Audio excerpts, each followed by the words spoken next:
Now let me go over a quick explanation on how the system works. This is covered in the Rage Primary Part 1 video in very explicit detail, but I'll go over it a little bit here as well. Okay. Alright, at engagement, or I will call it idle, or whatever, the clutch is in this position, okay?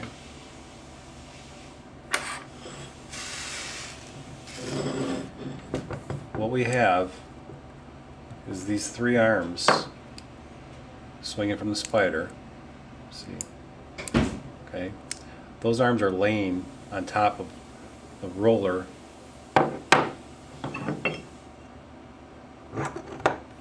This roller right here in a movable sheave, okay? As those arms, okay, this is the position they'll be in right here. You can see them arms. See how they're laying right there up on, at approximately a 45-degree angle, laying on that roller. Well, as this clutch spins, centrifugal force pushes this arm down. I want it to go down. And what that does, it pushes this roller. See how it pushes that movable sheave down? My finger's in the way here. See that? As that pushes it down, it closes the clutch, of course, and shifts the belt up. Well, at the same time, these little guys here are forcing this movable sheave down. You've got second stage of cam arms with centrifugal force. They're swinging up.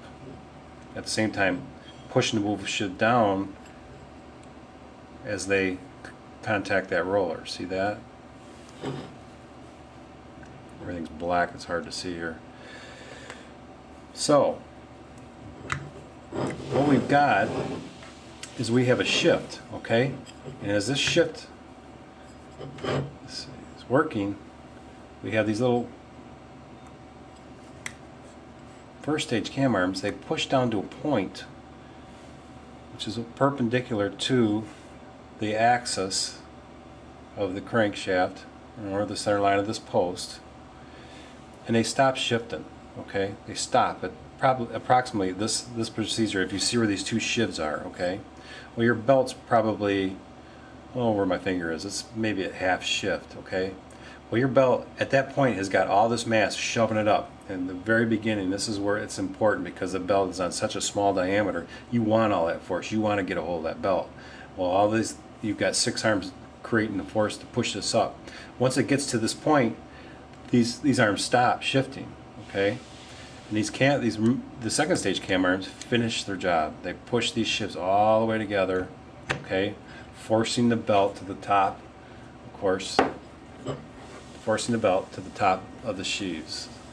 Okay, oh boy, do a little better job showing this to you. See that? That's full shift. Okay, that's rock and rolling. It's wide open throttle down the track.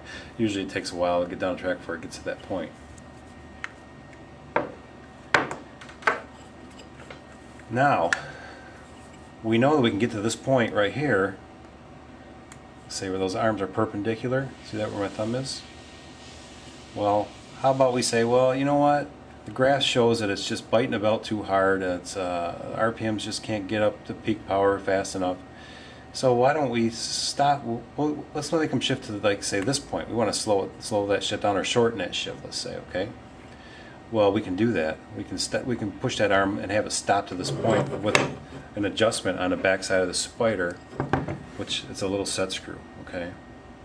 And I can take that arm and I can probably say, for an example, I can stop it right there. All right. So now what happens is this clutch shifts to, let's say, look at this arm here, this point here. Well, it hasn't shifted very far, has it?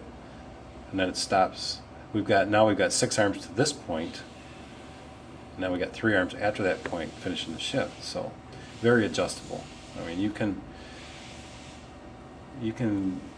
adjust out of situations. I mean, if you've got a track where you're spinning tires a lot, I would suggest hit it hard with everything you got. Throw the kitchen sink in and let these things shift the whole way. Now, if you've got a track where you've got a lot of traction and it's pulling the motor down at initial takeoff, well, then just shorten the shift up a little bit. okay? Another way to adjust these arms, and I'm calling this the first stage shift again, that's what we're talking about here, is to add mass to these arms, okay? And that's what we did here a little bit earlier in the videos. We added a 1 gram washer. Most time you're not going to need any more than approximately, I would say, boy, 4 washers is a lot. 4 grams is a lot. I mean, you better have a lot of horsepower if you add any more than that to these arms.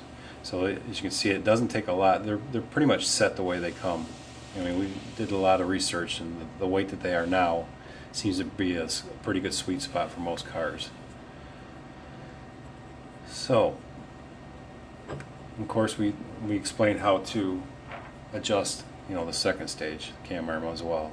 Okay. Now, all this stuff comes in a kit with your clutch. Okay. Most of these clutches that go out of here are going to be set up for a 7/8 wide belt.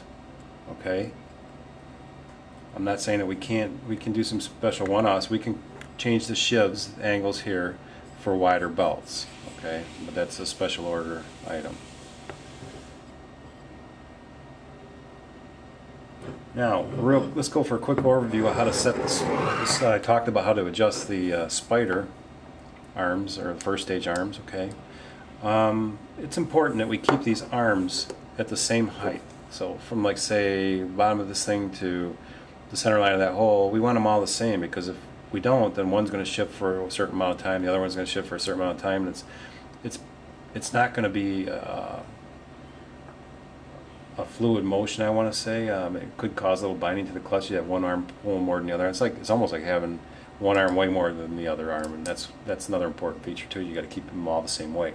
So the way we can keep these all the same, a simple way to check it is, first off, I don't know how good your eyes are, but lay the clutch on a flat surface and measure to a certain point. I like to measure to the boss, you know, the top of the boss diameter. I'll lay a scale on there, and I'll turn the spider, and I'll check the other one, and I'll make my adjustments accordingly. Okay, scale. Most people can read a scale. You know, if you got good glasses, reading glasses in my case, within a 30-second, which is 30 thousandths, that should be close enough. If you want to get real technical, keep a pair of verniers, calipers with you, and you could. This is the way I do it. It's a lot easier for me. I'm a machinist, and this is stuff that I'm used to doing. Just do the backside of the caliper down to the table, record your dimension, and go and check the others. In this particular case, we're off a little bit, so some adjustment needs to be done there. Again, you can do that with your set screw on the back side of the spider.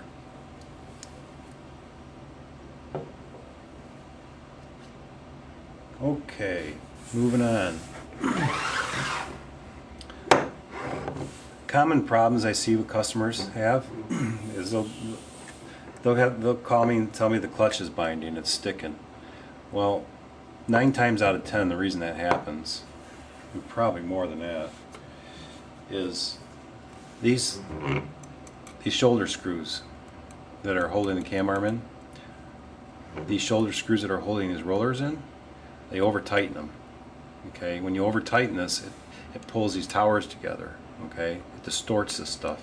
There's a tight tolerance held between here for that spider to slide up and down in. Okay, if you tighten this up too tight, it pulls these two towers in, binds the clutch, it won't shift.